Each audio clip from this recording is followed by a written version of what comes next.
parents were great, good upbringing, but I was always searching.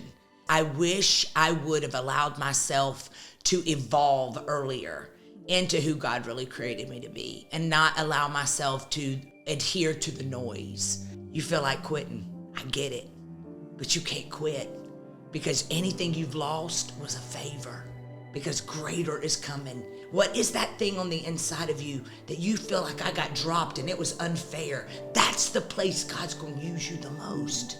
It's that place you're most ashamed to talk about. Trust me, I get it. You're feeling the pressure to keep your faith separate from your work, worried that pursuing your God-given dreams might be seen as selfish or misguided. For far too long, we've been held back by a world that tells us that faith and ambition don't mix, that our divinely inspired visions are just wishful thinking. But here's what I've discovered. Our faith isn't a liability in our leadership. As a matter of fact, it's the source of our strength and wisdom. When we fully integrate our leadership with our Christian values, then and only then do we tap into that unshakable divine power. The real challenge is navigating how to boldly pursue our purpose while staying anchored in our faith. And that's exactly what the Beacon Show is all about. Each week, we bring you biblical wisdom and practical strategies from true beacons, Christian leaders who are illuminating the world. And it's also that you can let your light shine brighter and brighter. I'm Tamara Jackson, and this is The Beacon Show. Welcome to The Beacon Show, where wisdom meets faith and success finds its voice. I'm your host, Tamara Jackson, and at BEACONSHIP, we believe in the power of faith-driven innovation to transform lives and communities. I'm so honored to have with me here today, Pastor Kim Jones. Oh my gosh, I am so honored to have you here with me today. I remember back in the day with the hair and the big glasses, and you were an instrumental part in my spiritual development. So thank you for saying yes to be here with us today. Man, that blesses me so much that God would just use that mohawk. I loved it. He uses that mohawk all the way to today. Yeah. And I'm just thankful. That's what he does. That's what he does. People with the worst past to create the best features. We've got to talk about that. Yeah. Pastor Kim, you wear so many hats. You're an author, you pastor a church, you're an entrepreneur. There's so many things that God has gifted you with, but I want to start back in the beginning. Talk to us about Kim as a little girl. Yeah. Who was she? Well, I was raised a preacher's kid. I was literally born in Jacksonville, North Carolina, and we stayed there for 24 hours just so my mom could have me. And then they threw us in an Airstream motorhome, and we hit the road.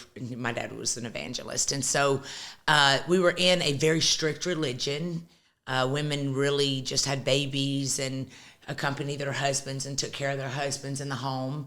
And I always felt, even as a young kid, like I didn't fit. You know, it was like, I felt like listen, at 7 years old, we would go eat at Shoney's and I'd pack my bag with suckers. They were free. And so I thought that meant I could have all of them. And I'd put it in my purse and I'd go to school and I would sell them for 50 cents a sucker. Wow. I mean, I was an entrepreneur at all the seven. way back at 7.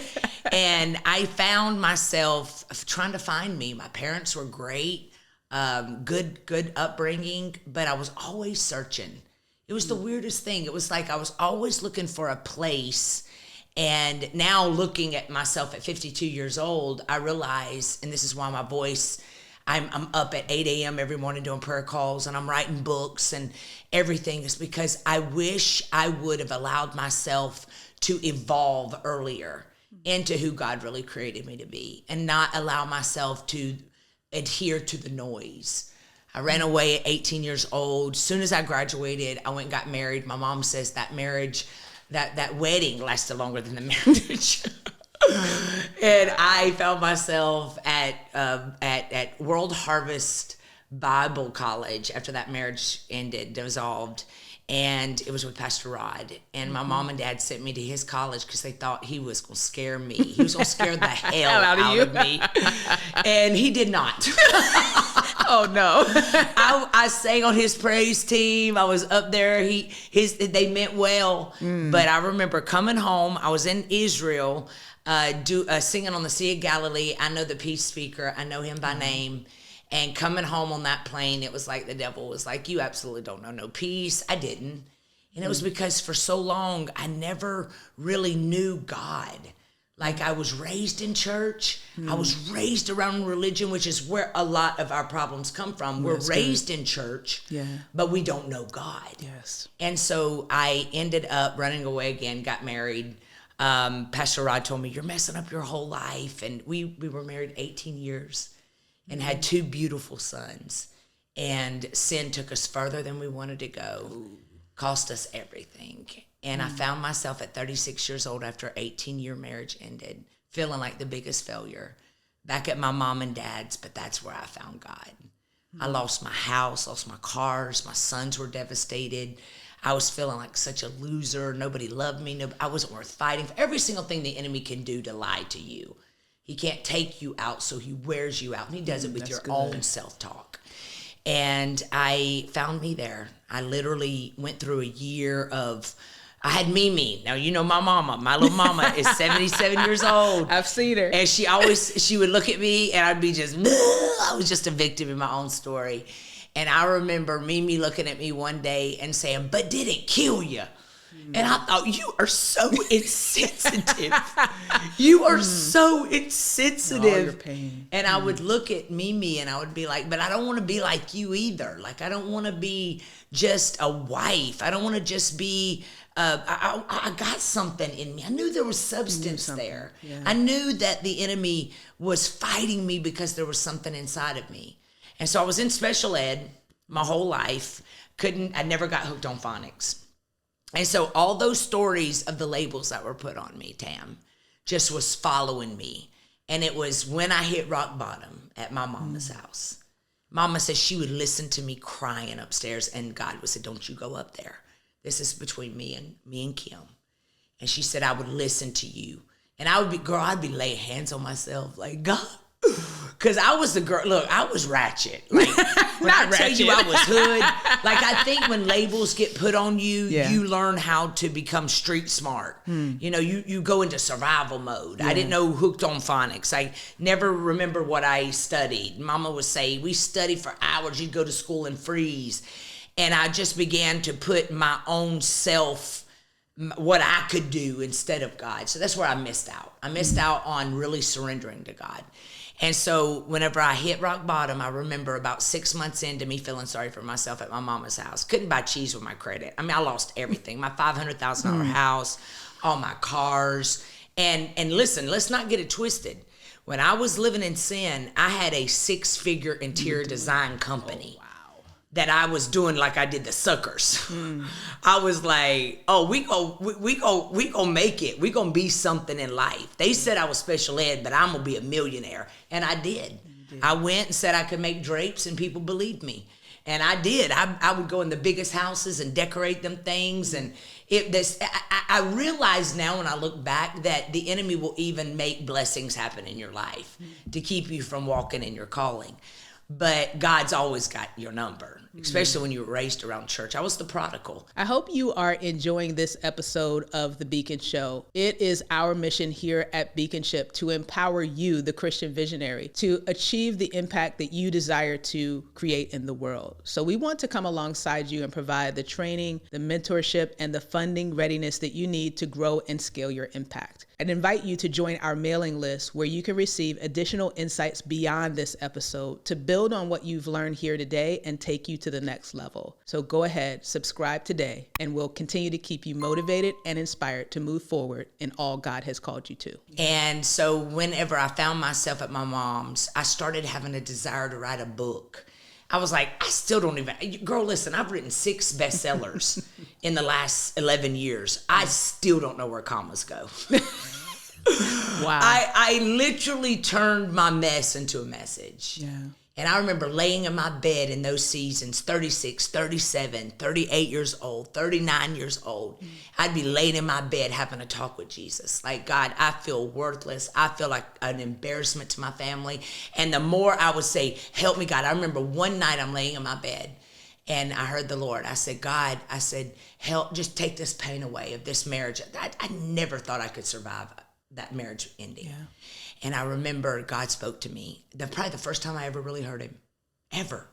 I heard him. He was like, I can't take it away. You got to get up and walk away from it. And girl, that thing hit me in the gut, but it let me know that everything I was looking for was inside of me.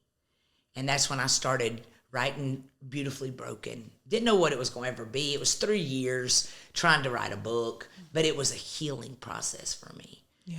And in that journey is where I learned I was working in cosmetics. I heard this. I still can't imagine this. Selling lipstick, if I remember. I was making $9 an hour, and then I got a raise to 13. I was going to stay there a year because I had to have a job to take care of my kids. Yeah. And my parents were never coddlers. They were always like, you're going to get up. You're going to make it. It's going to be okay. You got this. And I was doing makeup, and I realized I still don't know how to do makeup. Like, if you get close to me, my eyebrows are not twins. I mean, they're not. But what I did was I learned the anointing on the inside of me when those people would be sitting in my chair. I was like, oh my gosh. Like, I was hearing their stories. Yeah. And I was realizing how desperate they were.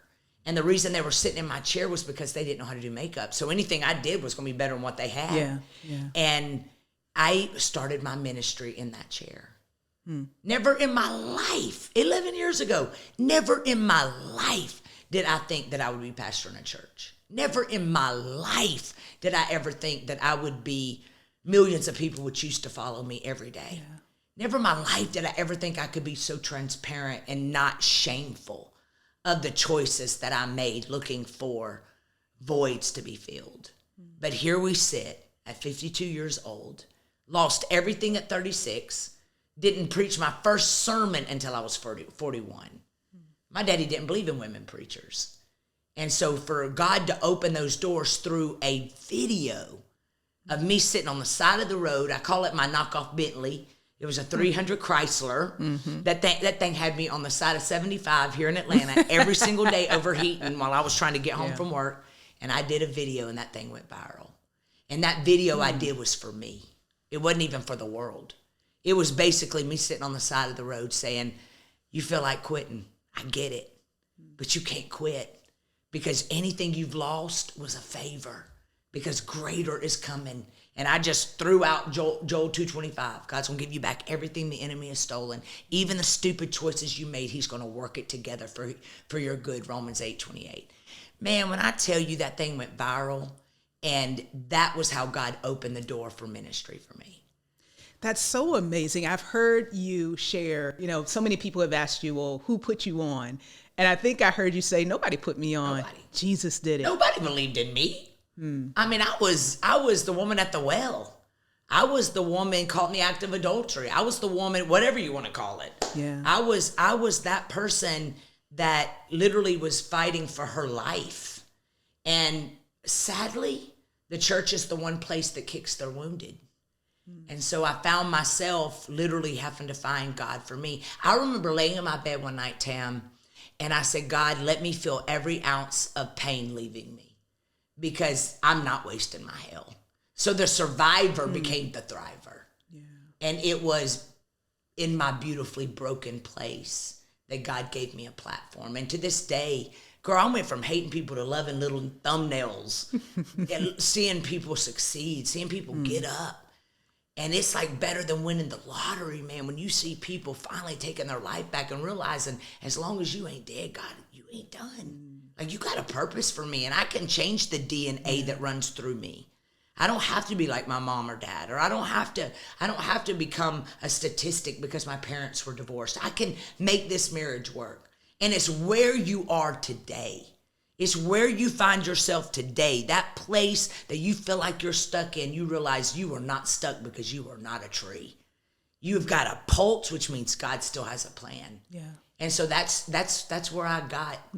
It was surrender. It was surrender. And now it sounds like you're challenging others to surrender. Every day. Why is that surrender so important? Talk to us about that. Because it's not working.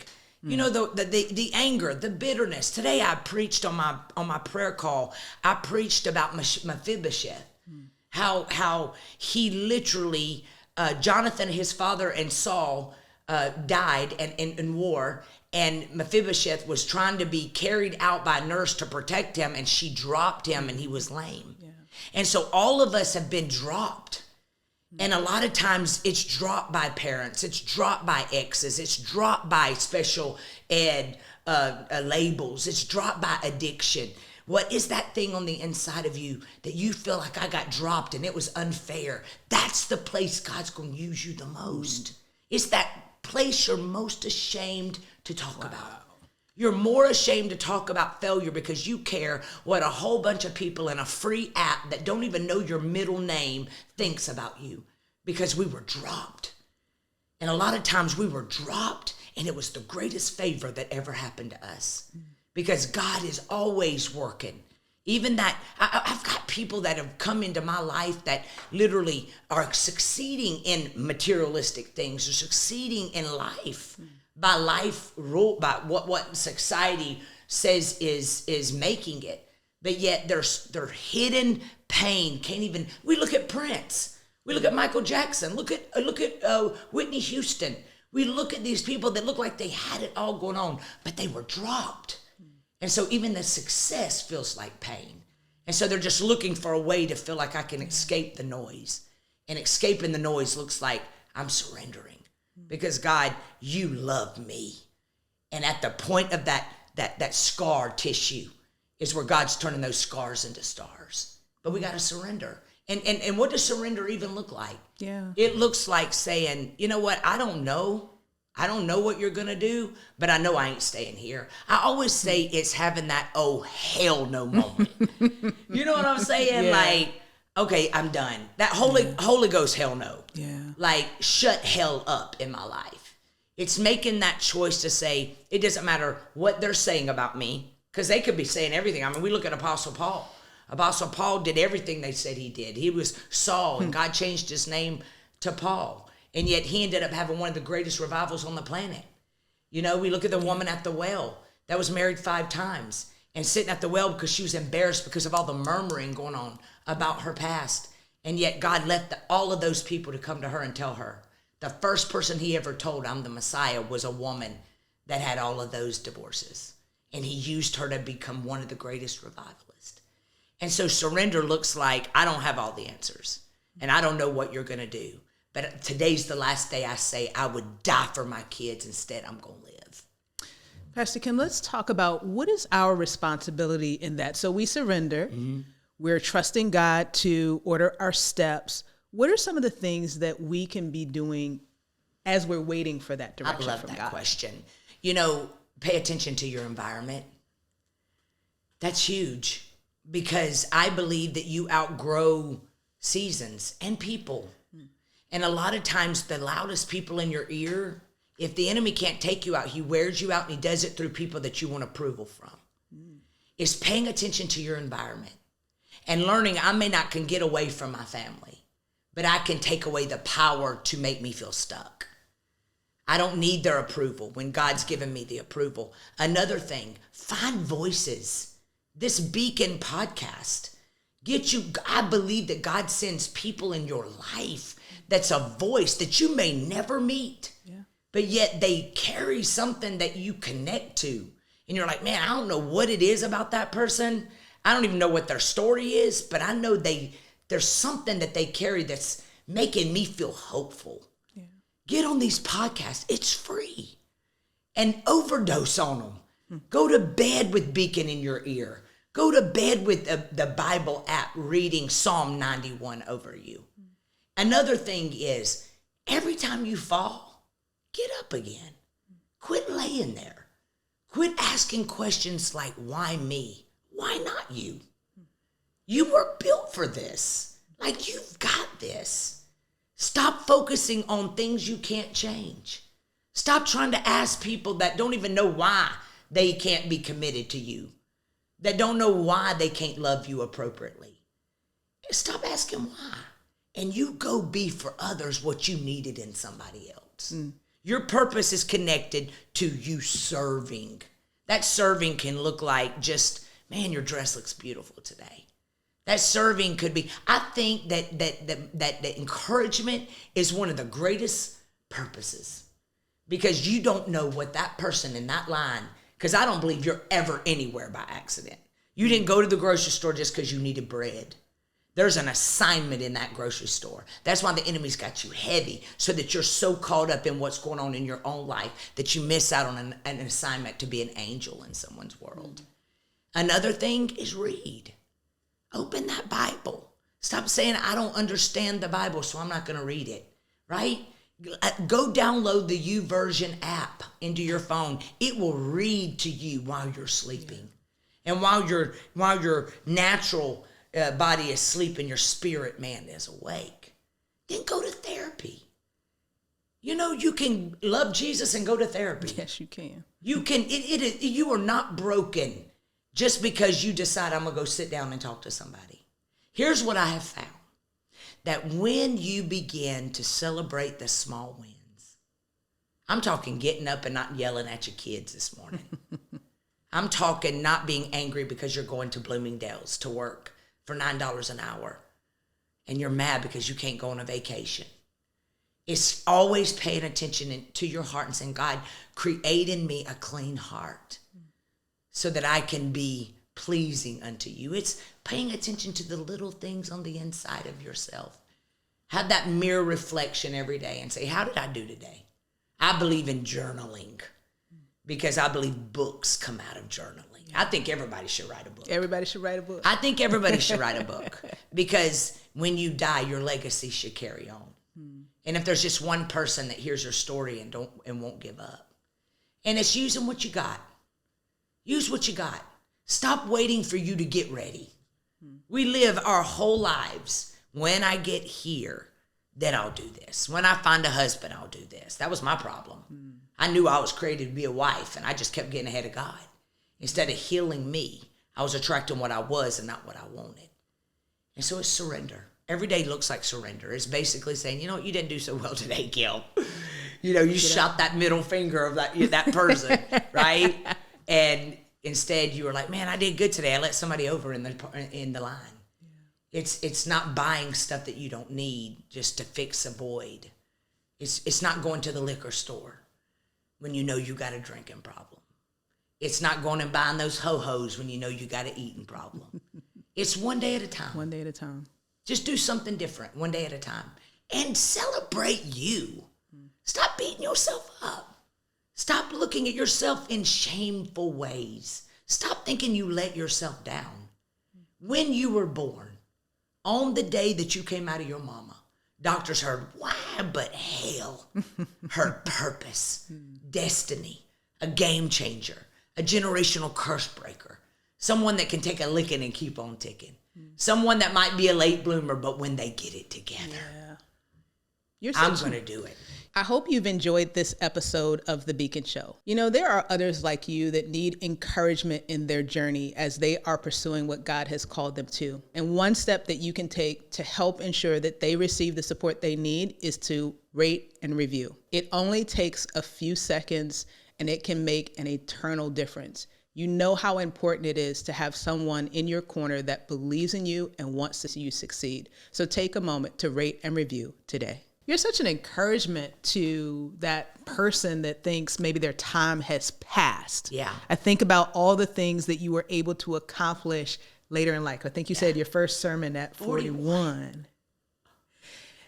Talk to the person who hears everything that you've just shared, but is also entertaining that voice that it's too late. I've missed it. I've messed up too many times. And maybe they feel that they are called to something great as well. That's the type of person that listens to this show. I feel like the person, Tam, that was fought the hardest. If you ever think that you don't have value, look at how hard the enemy's been fighting you to stop you. Thieves don't rob empty vaults. And I'm looking, and as you said that, all I can think of is Mimi, my mother. She was with my father for 52 years, and he took his last breath 5 years ago. And I watched that woman. All she knew to do was take care of us and my dad. Phenomenal wife. And as he was passing away, she looked over and said, baby, serving you was the greatest assignment of my life. And as soon as he passed away, all of us grieving, like, how is this matriarch of our family? What are we going to do? And I remember I looked at Mimi and said, God just said, we're going to mourn and move. And I watched my mother. She's 77 years old. Never knew how to do checkbooks. Never did anything. Now she writes my books with me. She's written her own book, Sleeping with a Stranger, of how sickness took my father away. She is now writing a kid's book. She moved in downtown Atlanta. She went and joined a workout place, and now all her friends she had no friends. I don't ever remember her having a friend. Mimi is the perfect poster child. I'm the perfect poster child of somebody that just said life sucked. It sucked until late into my life. But now I'm living the dream. Now I'm ready. I remember at 50 years old, I'm turning 50 years old, and I'm like, oh my gosh.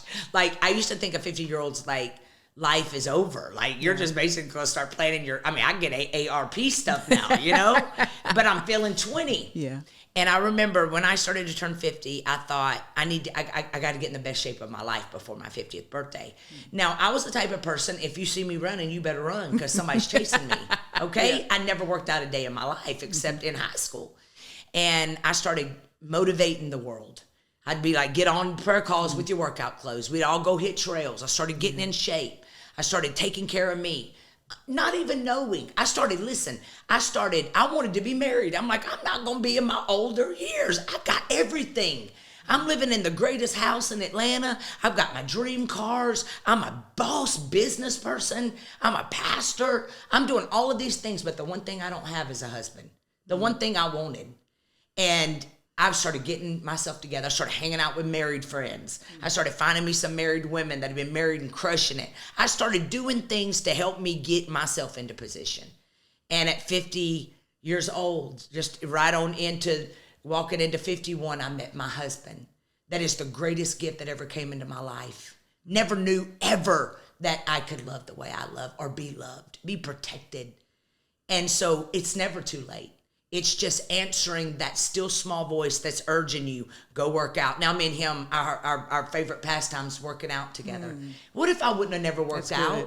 I'd be the wife sitting at home eating ho-hos while he's working out. Yeah. And it's now my gift to this man to stay hot into my 50s for him. He deserves a pretty wife. Yes. And so it's basically stop allowing yourself to stay stuck and get unstuck. Nobody's coming to get you unstuck. You are not dead, which means God ain't done. God isn't done. And so we're perfect proof. You are proof of a woman that says, I've got something to say.